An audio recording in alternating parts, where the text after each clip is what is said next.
Yeah, perfect. Really excited to start. So maybe just want to highlight one thing before we officially transition to our panelists. I know you might have a lot of questions regarding, immigration, actual details about different visas, CPT, OPT, H-1B, and all of that. So that won't be the focus of our session. Our main focus is on specific strategies, tips, and all the things that international students can do to influence perhaps hiring decisions or be more strategic and successful in the job search process. So that will be our main focus. And with that, I would love to invite Sazz. I would love you to maybe share a little bit more about who you are, your career journey with our students. Thank you. Can you guys hear me? Perfect. Thank you. Thank you, Helen and team. Thanks for having me. It's always nice to meet fellow T-Birds or aspiring T-Birds, as they would say. So my name is Sadhharinaigam, and I'm from southern India. Grew up in Chennai, did my undergrad there, and after that worked a couple of years in IT consulting with Infosys, and then came over to Thunderbird in 2009 for my MBA. And my primary focus when I was on campus was on mix of things: international business, sales, marketing, and then did a study abroad in China as well. And during my Thunderbird, I did an internship at MTV Networks for my first summer, and then Capgemini Consulting for my second summer. And then right after Thunderbird, I started at EY, Ernst & Young, and I was there with EY for a few years, and then went to A.T. Kearney, part of their strategy practice for a few years. And then now I'm with FTI Consulting. I'm a managing director in our revenue growth practice, and we specifically focus on advising private equity and their portfolio companies on revenue growth strategies. And that's my background. Perfect. Thank you so much. Minas, thank you. Sure. My name is Minas. I have a Greek name, but I'm Brazilian. It's quite confused. So my whole career was focused on business, basically. When I left my country, 2015, I was managing a subsidiary company in my state. So I moved to US to learn this wonderful language, the English. And then I was accepted to study in Thunderbird. So after Thunderbird, I accepted one offer to work on HP in Houston, to work as a business development program manager. So 1 year later, I was accepted an offer to come to Costa Rica. So now I'm in the beautiful Costa Rica in quarantine with my whole family. I have 4 kids, 4 boys, 17 through 9 years old, and my wife here. So here I'm focused on HP and develop business programs and business strategy to increase the sales of service for the company, basically. Perfect. Thank you, Minas. Jenny. Hi, everyone. Minas, I'm definitely jealous that you're in Costa Rica right now. Yeah, yes. So hi, everyone. I'm Yunchen Lee, and normally people know me and call me Jenny. And I'm currently working for Western Union in internal audit. And before I came to Thunderbird, I had 1 year experience in public accounting in PwC and EY in external audit. And after I joined Thunderbird, I did my internship with my current company, Western Union, as an IT internal auditor. And after graduation, I joined Western Union, and I'm currently based in Denver, Colorado. Thank you. Perfect. Want to quickly set the stage a little bit. So the session's 1 hour. The first 30 sessions, we've prepared some questions for our panelists.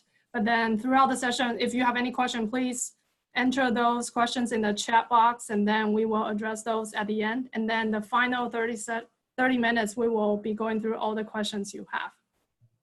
I'll start with Jenny, maybe. How would your classmates describe you when you were at Thunderbird? I will say the first things that people usually describe me is I'm active and outgoing. So I don't hesitate to join any events on campus. And so I'm always like outside, hanging out with friends, talking, networking, and yeah, and then that was the first things that my friends will always say about me. And the second one, it's passionate. I'm always passionate about what I'm doing, and I usually I set up goals, and then I would do whatever I can to reach the goal. So for example, I before I joined Thunderbird, I know that I want to do consulting lab, and at the time we need to compete with other classmates in order to get the opportunity to get into the consulting lab. So I was really passionate and prepared and to just reach the goal. And then the third one, it's positive.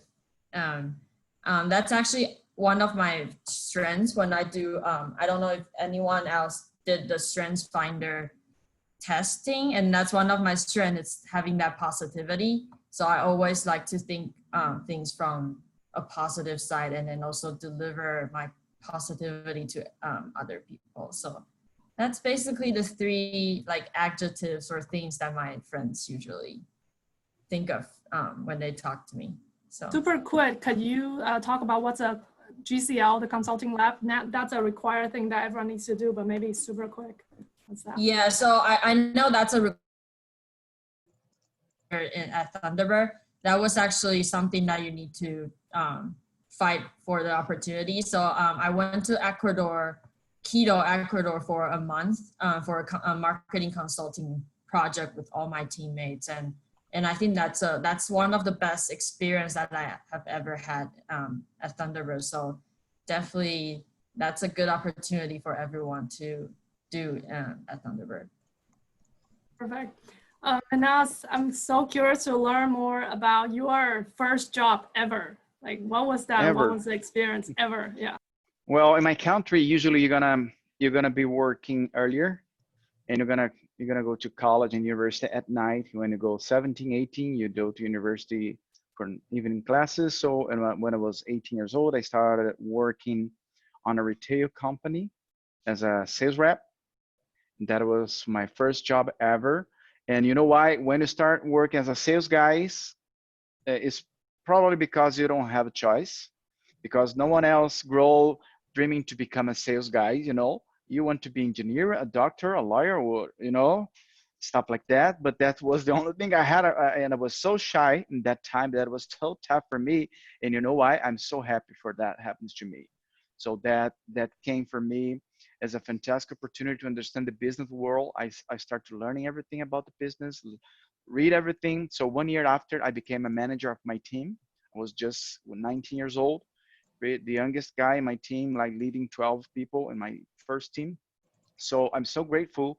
I had no choice, and I started working on business on the sales side of the company. So that was the most important thing for me. And I learned, the money comes better in that side. It's risky, work on sales, work on business, a lot of challenge, a lot of pressure.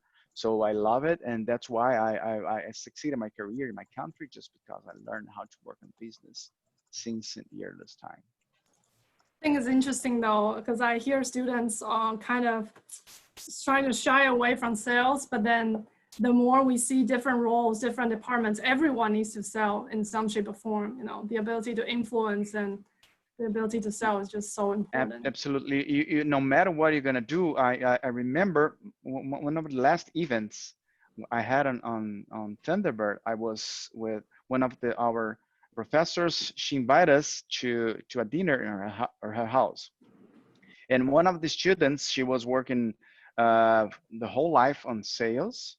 And she was asked for the professor, what are you going to do after Thunderbird? She told, I want finance because I don't want to sell anything else in my life. And the professor told, Sherry DeLuke told, what are you talking about? The moment you stop selling, that's the moment you're going to start failing. No matter if you're going to work in finance, you need to keep selling yourself, selling your ideas, and communicating the best as possible. For sure, for sure. Sazz, transitioning to you. Looking back your Thunderbird time, is there anything that you wish you have done differently or do more maybe?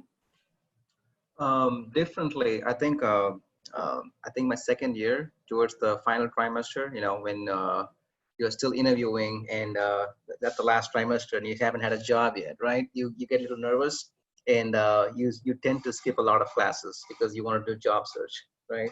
Which I did. I mean, I skipped almost 60% of my classes in my last trimester. Just did the bare minimum to get passed through, right? Because my focus was job search all the time. Looking back, I think that's the only thing I would have course corrected, and I'm pretty sure a lot of international students would go through the same thing. As it kind of gets to the last trimester, you're going to focus much more on job search and skip on classes, social events, and stuff like that. You will end up okay. Just don't skip any of those things. We are not encouraging skipping classes, though, right? Yep, but it's reality, right? It's what happens. Yeah, but what were some of the specific things that you did that really worked for your job search?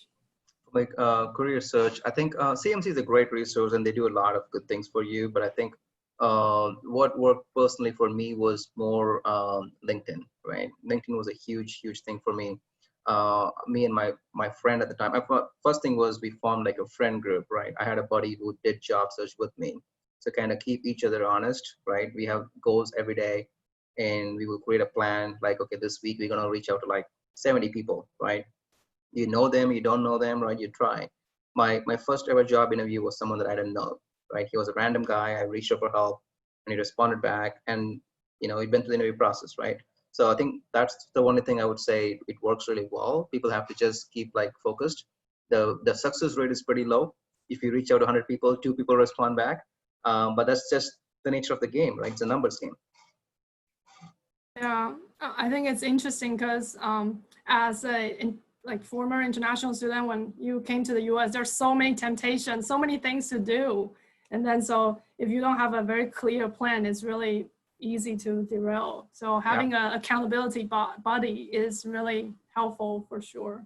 Mm-hmm. Yeah. I'm interested in learning more about kind of the culture shock, US culture shock, or even Thunderbird culture shock. I remember, I don't know if it's funny, but I think it's, it's my personal experience. So I came to Thunderbird in at that time, and people come to me all the time and say, "Hey, Helen, how are you? How are you?" And I thought they really care about how I'm doing. So I would start sharing, I just ate this and I did this, my mom this, and then no one really cares. So they just say, "How are you?" and then just walk away. So that's kind of like the funny kind of a shock for me. But curious to know, like Jenny, what was your experience, the US culture or Thunderbird culture? Yeah, I will talk about the Thunderbird culture.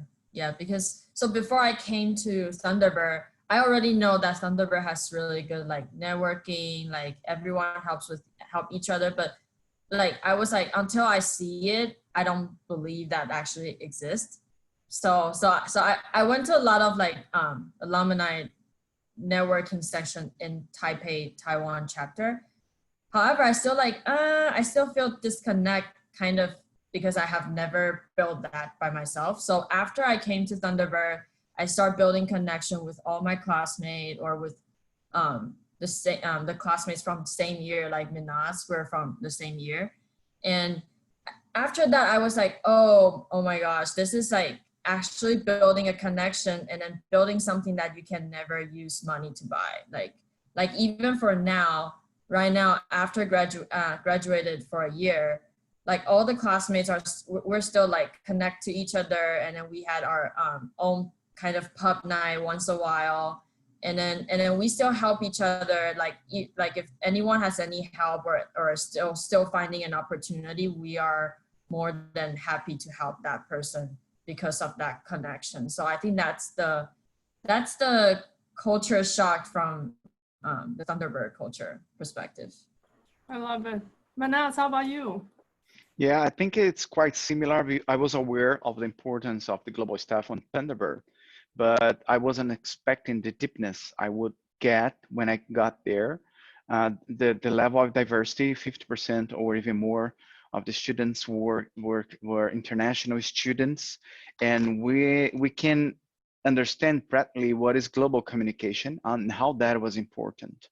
And when you leave school, and when I decided to go to Thunderbird, I had two goals. Like after Thunderbird, work in a global environment, and work in a billion scale, like work in a company where I can do a big results. So, and on Thunderbird, when I left Thunderbird, I noticed how important was global communication, you know, and it's really tough even during the school to practice global communication, you know, because you're gonna see Russians and maybe people from Southeast Asia or even other part of the world that requires some type of communication skill differently. And we need to be aware of that, and we need to take advantage of that, because when you go to the real world, work in a global level, you're gonna face the same type of challenges, you know. So I think Thunderbird was not only teaching theoretically all this stuff, but on classes and all the school environment, academic environment is built to teach you that, to prepare you to be a global citizen. Yeah, I agree. And now, especially, you know, in post-COVID world, another layer of complexity is the virtual communications. So that's, yeah, even more interesting. Anyway, so Sazz, I'm curious to know, like, your career journey from EY, AT Kearney, now you're the managing director. Like, how did you manage or navigate your career? What have you been doing? Might need to unmute yourself. Thank you. Okay, can you hear me? Yeah. I think the focus was always on consulting. That kind of helped, right? Right from when I came to Thunderbird, the focus was I want to be in consulting, and that kind of narrowed my scope quite a bit, because you have only so many hours. And EY was like a great starting place, right? Because it's a great firm, it's a good culture, and you learn quite a bit. And then I think from there, I think it's just a matter of networking and capitalizing on the opportunities. I mean, AT Kearney was, again, through a friend of mine who was at AT Kearney, and then he wanted me to come and join him. And from there, I followed another mentor right now at FTI. But the overarching theme was pretty much you have connections, and then you have contacts that, you know, when you're new to the country, you kind of make those connections yourself. But then you kind of just over kind of time, it builds up, and then you just follow them along sometimes for the journey as well. I think that's what would help as an international student, because we don't have the connections and the luxury we have back home, where we know a lot of people. So here, I think the more you invest in making those connections, I think it just pays off. How do you maintain your network? Do you just have regular coffee stuff? How does that work? Yeah, so I do.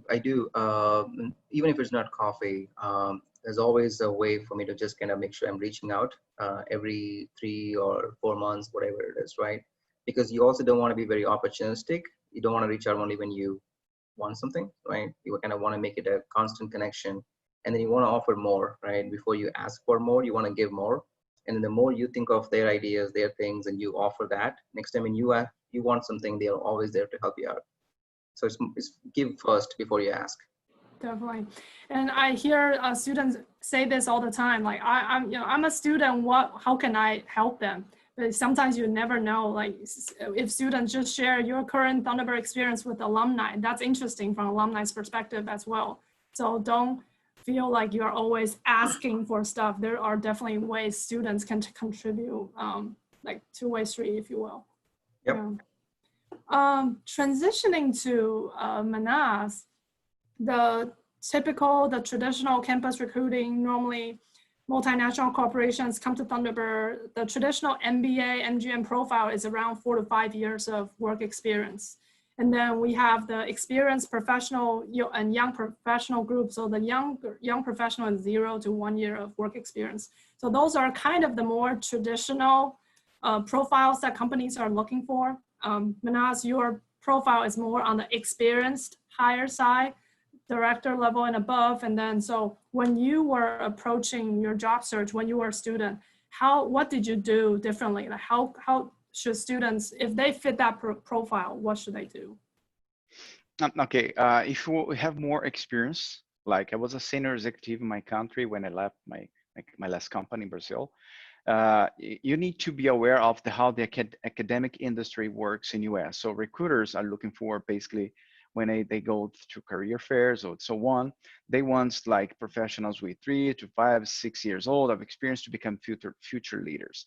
So it's in many cases, they don't have in their pocket positions for experienced students, but you need to to understand how to build that opportunities for you first. I think you should be aware and looking for internships that require more experience. A lot of internships are basically the same in companies. I mean, you're gonna do a bunch of tasks that you won't have a big deliverable. So, but many internships are requires from you to have more experience. You're gonna have a big deliverable, a big project. So you need to be focused on, you cannot forget like internships on Google, on Amazon. It's okay, not a problem. Okay, it's good for you. But if you can find internships where it require more experience. In my case, I did an internship on sales compensation on HP. That was a very complex environment. I worked without any manager because my manager quit in 2 weeks. So I worked by myself for a couple of weeks, and I received a prize as the best project of the year. And that was really tough because it really required a very experienced approach to negotiate with leaders in a high level, directors and VPs. So that was very positive to me because I was aware of the challenges on managing sales compensation process in company. So that was a positive thing for me. And after that, I was looking for job opportunities that require more experience. So for example, now I work managing programs in a global level. So probably a regular intern, a recent graduated, was not probably experienced enough to do things I'm doing now, just because it requires more experience. So the companies was aware about that. So they were looking for people with more experience. So you need to look for this experience that fits with your profile. Secondly, network, we know that's important. So, but do network with people within Thunderbird that are in the same spot, they are in the same, they have the same problem, let's say per se, than you. So be aware of people that are more experienced on Thunderbird, to share experience with them, what type of companies that are looking for, what type of jobs that are looking for, companies that are more willing. And you need to create a good relationship with recruiters. You need to share what you are capable to do, because eventually most of the recruiters, they are not prepared to offer something for experienced people, but you can share with them what we can do. And I promise you, if you have a good pitch about how you can do and what we can do, they probably going to be more willing to hear your history, because if you are more experienced, you are putting more on the table at this point of your life. We are doing a bigger sacrifice, because probably maybe you're going to have kids, or you're going to have a husband, you're going to have a wife waiting for you every day. And so that sacrifice is huge. And probably people will notice, properly if you have the right pitch to explain that.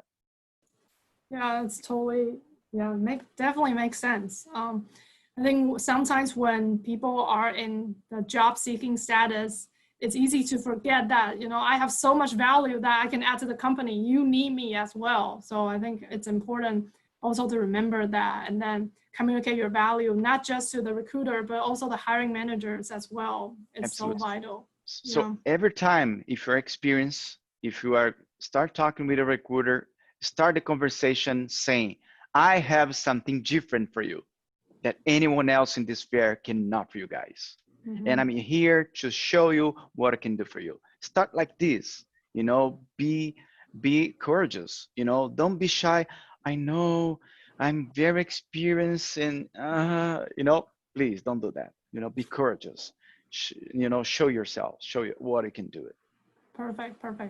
100% opposite, Jenny, I'll transition to you. So your profile was on the extremely the greener, younger side, but then I remember you were so active, you're a straight A student, you got your internship job before most of your classmates. So what's your strategy? What did you do? Yeah, so I would say first things, actually, it's also what we just learned from Sazz and Minas. It's actually know what you want. And I think that's really hard for people who just graduated from undergrad or just have 1 or 2 years working experience and then looking for a transition to another career path. So I think knowing what you want can definitely scope down and then be more specific on like job hunting or like actually some things that you want to do on campus that actually will benefit yourself. So I think that's the first things and very important. And I know it's hard, and then but it's never too late to actually figure out what you want. And I think the next one I want to mention, it's definitely cherish the opportunity that CMC create all the time on campus. So I was a student worker for CMC when I was at Thunderbird, and then I know that school and CMC actually creates a lot of like good information session, and then like a lot of companies actually visit the campus. And so just I would say don't hesitate to join those events. And then sometimes I know like even myself when I was a student, I would read the company profile, I would read the information of the event, and I was like, this is not something that I want. Maybe I should just skip it and then do something else. However, like after I went to some of those events that I never expect to actually gain or gain something that I would never thought that I would learn from those events. And I actually did learn something, and I actually did get extra connection from those events. So I will say what I did differently is I went to CMC event pretty often. And also like other things other than CMC events, like being in the student club, interacting with other people, build that connection with your classmate. And then like what I did is I joined as a campus ambassador. So you have a lot of opportunities to talk to people within the Thunderbird at that moment, and then also having connections, starting with talking to the prospective students, and then join all the events that create opportunity for you to meet people, because I think that's very important, and that's what I did differently when I was at Thunderbird. Yeah, because connections can happen anywhere. Sometimes you're just in an Uber and then started talking to the driver, all of a sudden maybe there's a lead, you just never know. But keep our minds open, anything is possible. Definitely agree. Sazz, I'm curious to know, because you've been in hiring positions for many, many years. And then, so what are some of the hiring trends that you've noticed, or what are some of the key things that you're looking for when you are recruiting? So the hiring trends, I mean, as we all know, right, the last couple of years has been a little challenging for international students. So, I mean, consulting is one area where we hired a lot of international students, right? But even for us, in the last couple of years, we have definitely come down to 50% international, 50% US citizens, right? Even though we don't say it out, I mean, it's kind of becoming like a new norm, if you will. Before, I wouldn't have a problem getting all 8 international students, right? That's totally fine. Now it's a little difficult. So all I'm saying is that's just getting a little more challenging from a recruitment trend perspective, but also it gives an opportunity to how you want to distinguish yourself as a candidate, right? And what we're looking for recently in the last couple of years that I've been heading recruiting is, number one is, I mean, the resume is good, but you're looking for some kind of a overarching theme, like what is driving your purpose and stuff like that. The purpose thing is getting bigger and bigger, right? So when you build a resume, figure out what is the story you want to tell, not just like I'm good in accounting or finance or marketing, but your true purpose is doing something for a company to drive something, right? And how does that your experience aligns to that? So crafting that story is good right now from a trend perspective. Every company is moving towards purpose, so that's really good. Number two also is getting a lot of, especially if you're on campus, doing a lot of consulting, small-term internships, if you will. Like, I mean, there's so much going on in Arizona, right? I mean, I did consulting for like a furniture store when I was in Arizona. So find a lot of those things, because we are starting to look for, if the candidate is good, and if it is international, why should I be hiring this person? I need a little more points to convince my case, right? So the more points you can get to differentiate yourself if you're international, I think that'll be good. So the more practical experience you have, regardless if it's work experience, internship, project, everything, the more you can practice, the better, basically. Correct. Yeah. Minas, curious to learn about, it's just so challenging when you don't have local work authorization to find employment. It's so hard. I think it's obvious for all. I'm wondering, like, what was something that's really memorable, the challenge that you faced, and then how did you overcome that? I think, Ellen, when you're coming to US, you know, to have your international experience, you need to be aware of the challenges you have, the constraints. So first secret, no complaints. I've seen so many international students every day complaining how hard it was. You know, it doesn't add anything else. That's the game. You need to learn with the game. I mean, just focus on things you can do and what you need to do. And what that means you need to apply for more jobs. You need to spend more time in job research as did Sazz, but please don't miss class, you know. But that's the point. You need to spend more time searching for jobs. You need to spend more time applying for jobs. And you know, and applying for jobs is not copy and paste, and that's the problem. Angelique knows what I'm talking about. You know, each application is a unique process. You know, if you copy and paste the why you want to work for that company, I'm sorry. You know, the eyes of a recruiter is well trained to identify copy and paste stuff. To apply for a company, you need to spend a little time searching for that company, why you want to work, why your profile is a good match for that company, why you like the values and so on. You need to mention that on the application process. So each application must be unique, and eventually resumes must be, you know, change it to fit with that for that company. So you need to apply even more and even sessions. So the career management, CMC on Thunderbird, they will work absolute hard, really hard to bring companies, you know, and you need to take advantage of that, which means you need to attend as many info sessions you can. Even, you know, that company don't usually accept international students. It's not, you know, you need to go there to have opportunity to talk with the recruiters, because the more time you spend practicing your pitch, the better you're going to become. You know, you can get advice from the recruiters, you can increase your network with companies and so on.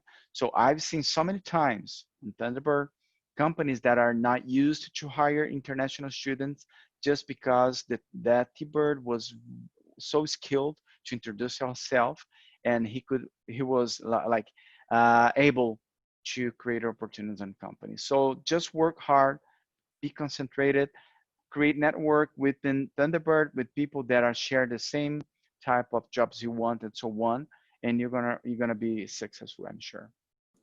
Yeah, I know. I don't know if you guys heard something called the brick wall. So basically, you know, the brick wall is the one that's to stop those candidates or those people who don't want this enough.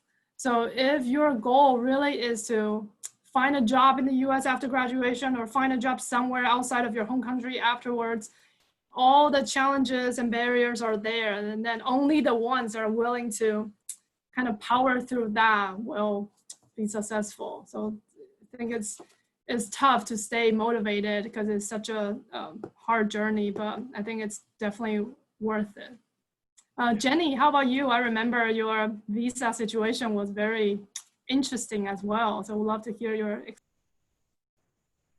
So that story was very interesting, and it actually happened just last year. So after before I start my OPT, which is the visa that you use after graduation for international student, you need to get a card which is called EAD card in order to work in the US for a year for the OPT session. And the USPS lost my card on the way, and then I was only like 1 or 2 weeks before my start date with my current company.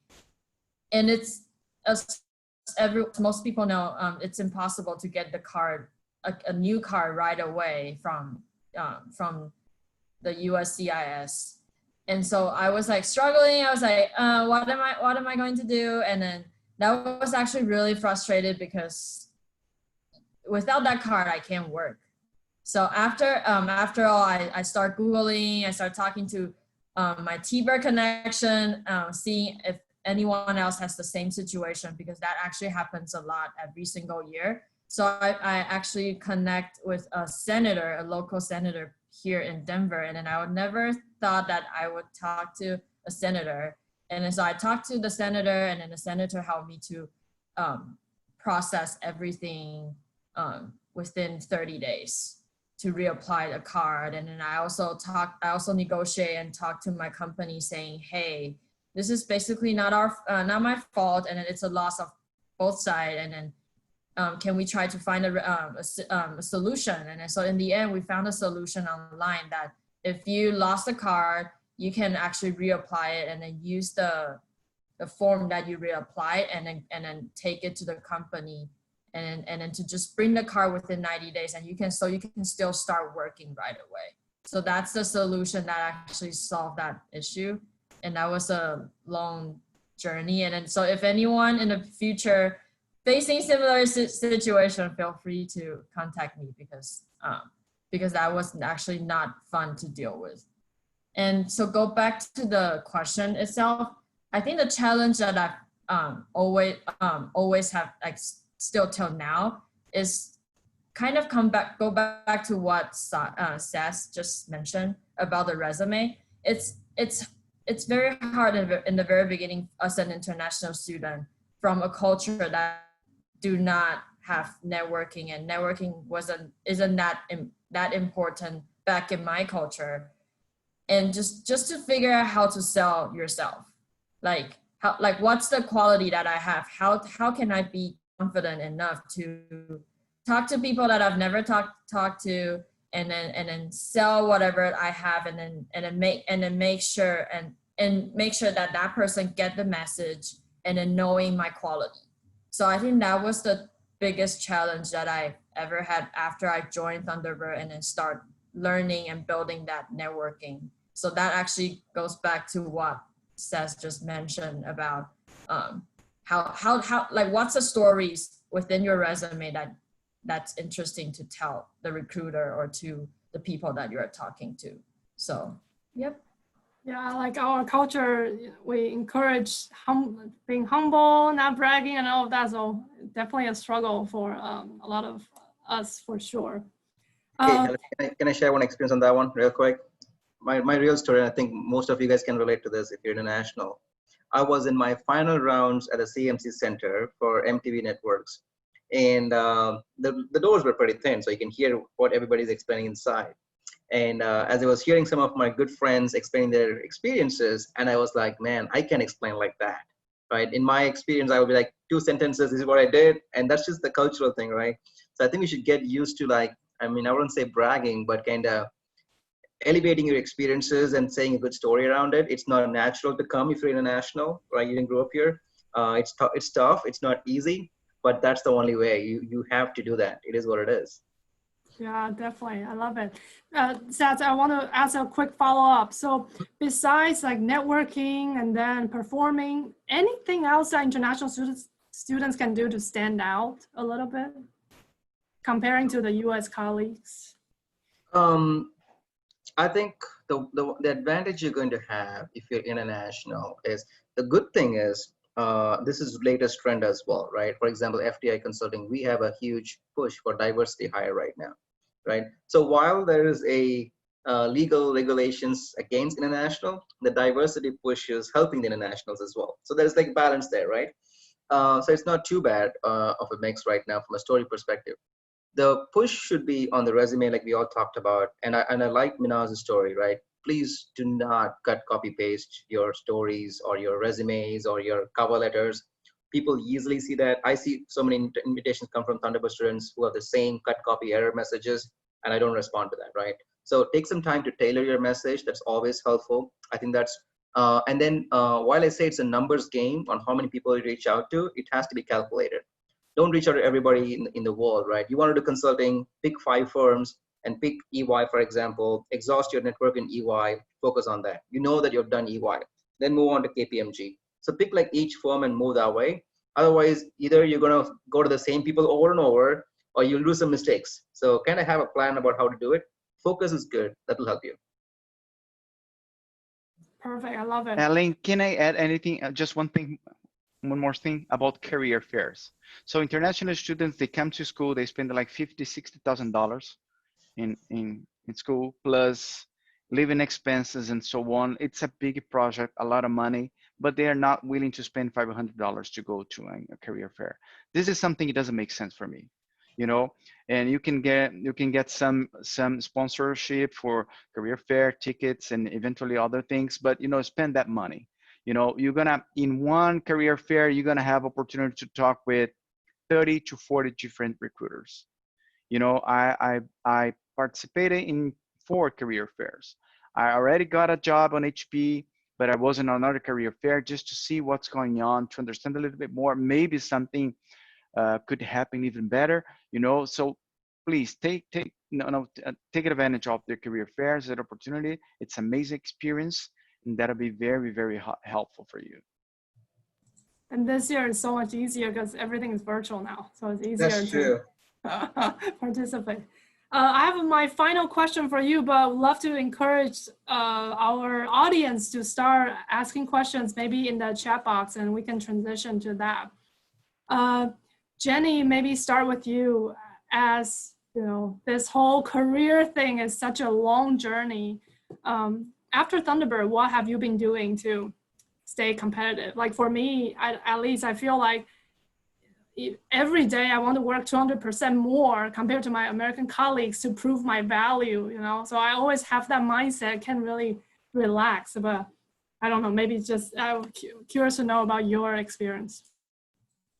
So first of all, I still stay active, even though I found a job, it's secure, and then I know what I'm working on. I still keep myself active within the company and then interacting with the coworker, just like what I did at Thunderbird. And then also because of the thing that I'm doing, internal audit, it's also, if this is going to be my career path for a long time, certification will definitely be something that needs to get done. So I'm also in the process of getting my certified internal auditor, so CIA. And then also I thought after Thunderbird, that's done for my study, and then like my master's degree, bachelor's degree is done, but I'm also currently doing EMBA program in IT. So because I want to do IT audit in the future, because that's a trend that every company is toward, that that path of getting IT audit done in the company. So yeah, so just don't stop being active after you left Thunderbird, and just still knowing what you want to do and knowing what you can improve yourself. Like there's a lot of learning opportunities still outside Thunderbird, and never stop learning. Yeah. Yeah, the world is changing every day, and now I feel like everyone needs to be familiar with data analysis and all that kind of stuff. So if we don't continue learning, then we are a bit way behind already. Minas, how about you? Well, when I started working the company during the hiring process, I never was asked about data because usually program managers, you know, they are more focused in PowerPoint, network, communication, stuff like that. But data analysis was part of my life. I think one of the reasons I became successful as a sales manager, sales leader, just because I spent so much time analyzing data throughout my life. I built my first dashboard. I built my first dashboard in 1993. So since then, I never stopped, you know, thinking in data, in chart flow, and you know, and inputs, outputs, and stuff like that. So, and when I started working my position HP, and I added on the top things I need to do data analysis, that was a big surprise for my manager and on my team. They were never expected.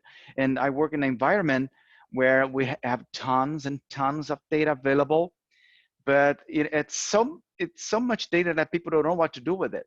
The question, what are we gonna do, what we can do, what is the next idea? So, and I learned how to build by myself dashboards on Power BI. I learned DAX, which is the Power BI coding, and I learned by myself, and I paid for coaching sessions to learn the coding sides I could not figure out by myself. And that, you know, hours and hours with people teaching me the coding I could not understand by myself. And I could build things that people never expect before on HP. And the best thing was I could see interpretation of the numbers, the senior leadership on HP, they could never seen before, you know, because the data was there somewhere. No one never took the data, you know, to manage that and transform the data information and then having action into data. And so things that I'm doing now at HP, it's becoming bigger and bigger because I could show the impact we were doing through data. So if I have a piece of device for you guys, no matter what you do, probably you need to manage data somehow. I'm not telling you need to be a data analyst.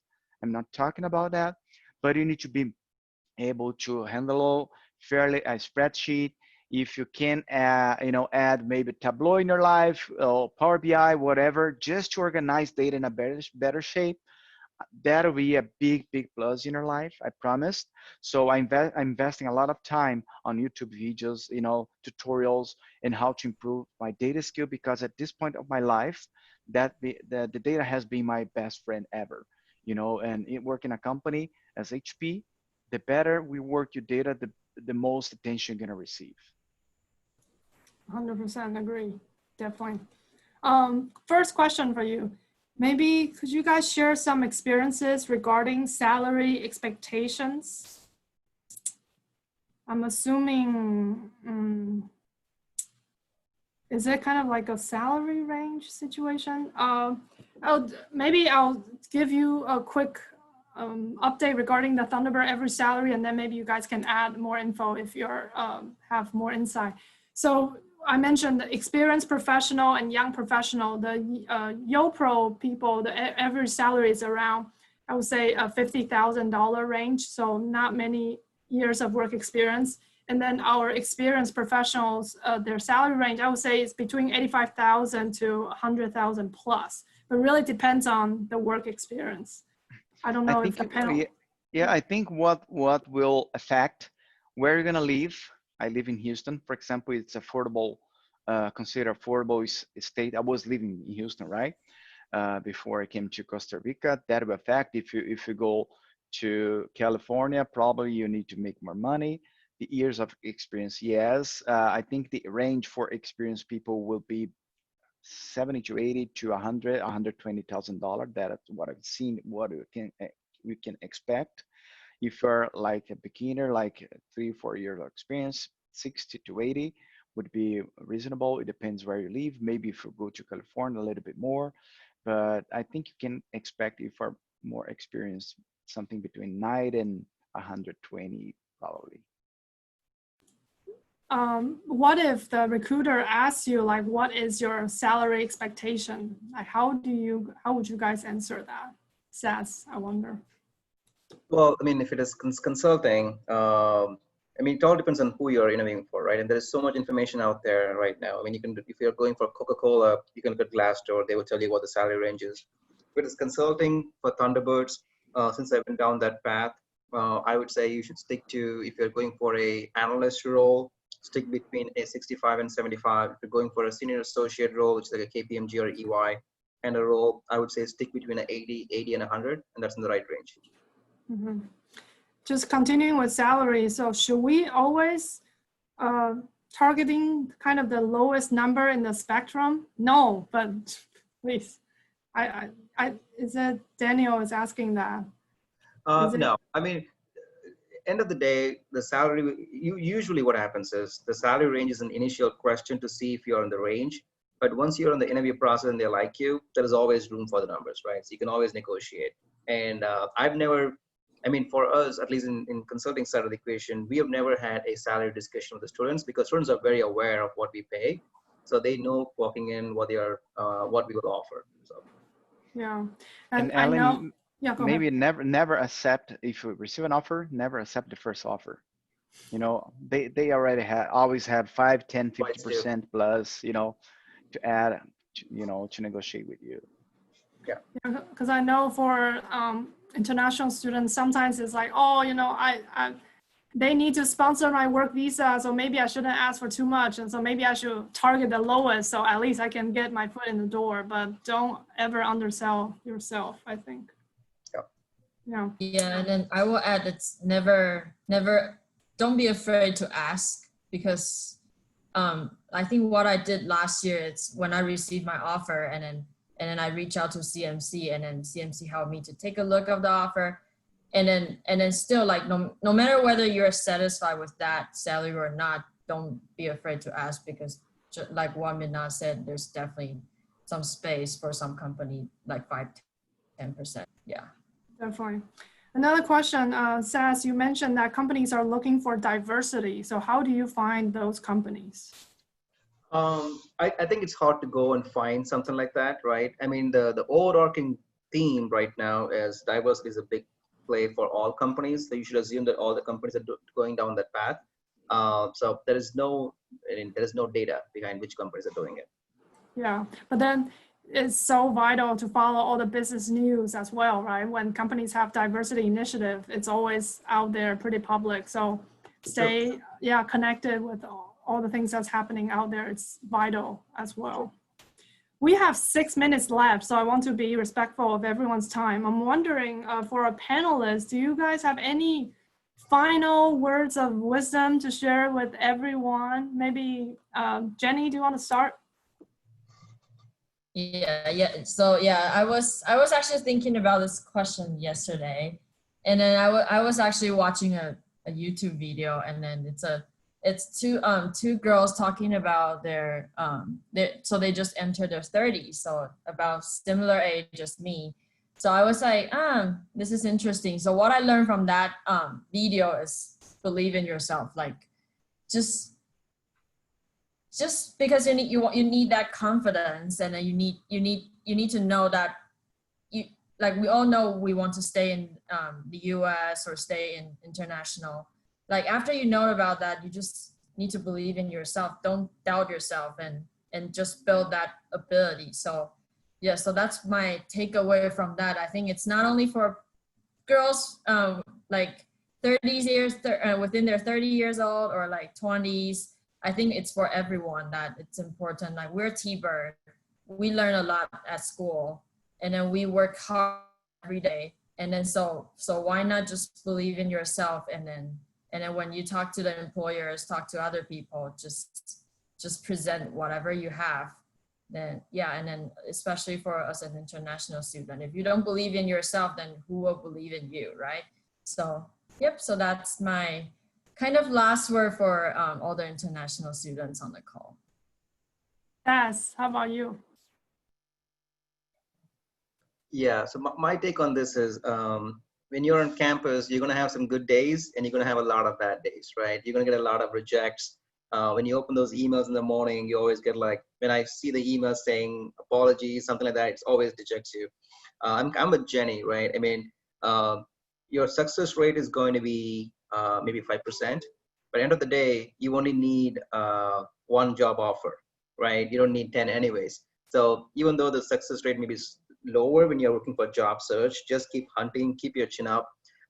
End of the day, if you look at the 10 years later or 5 years later down the lane, everybody will be okay, right? So just realize that you all will be okay too if you're coming to international schools and stuff like that. That's the only thing I would have. Don't panic much. Perfect. Minas, I'll squeeze one question for you because I see one addressed to you, and then with your closing statement. I'm also a Brazilian with 22 years of professional life. What was your big challenge to get either a job or an internship with such experience? Did you suffer any kind of prejudice because of your age or higher previous experience? Not in Thunderbird. For recruiters, you'll never detect, because recruiter won't tell you ever. You're not on the expected age, ever. But what you need to do, if a recruiter is looking for a position, which is for younger people, you need to ask his help to reach out to the right recruiter in the company where we can get, the right position for you based on your experience. I never felt that. because companies need people like me. I'm a necessary guy in companies. You know what I'm talking about, because there are complex things that, you know, just with after 10 years experience, you can do it. You know, you cannot that just start in your first year job. So I feel I was comfortable on Thunderbird and talk with recruiters and company, even with more experience. Perfect. And remember, you're Brazilian. Brazilians are smart. Don't forget it. Final closing statement, Minas. Final words of wisdom.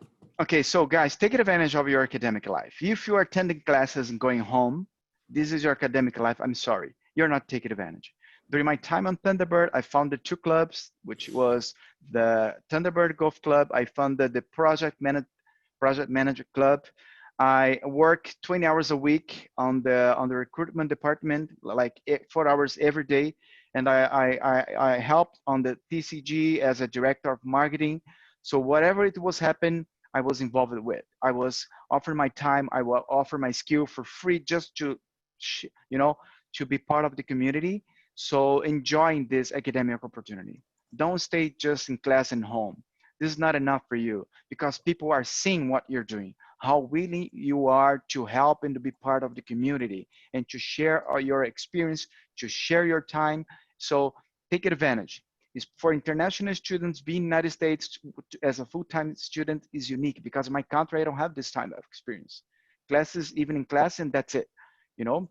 So taking advantage, share your time, share your talent, offer your talent for the school you are studying in, share, you know, for whatever you do, be willing, you know, and available to help whatever you do. This is so motivational. I get so pumped up listening to you guys. Thank you all so much for doing the session. I feel so lucky, you know. We just have amazing alumni like you guys. That's why it's making Thunderbird so special. This has been a great session. I love it. And I'm glad we recorded this. This will help so many other T-Birds down the road.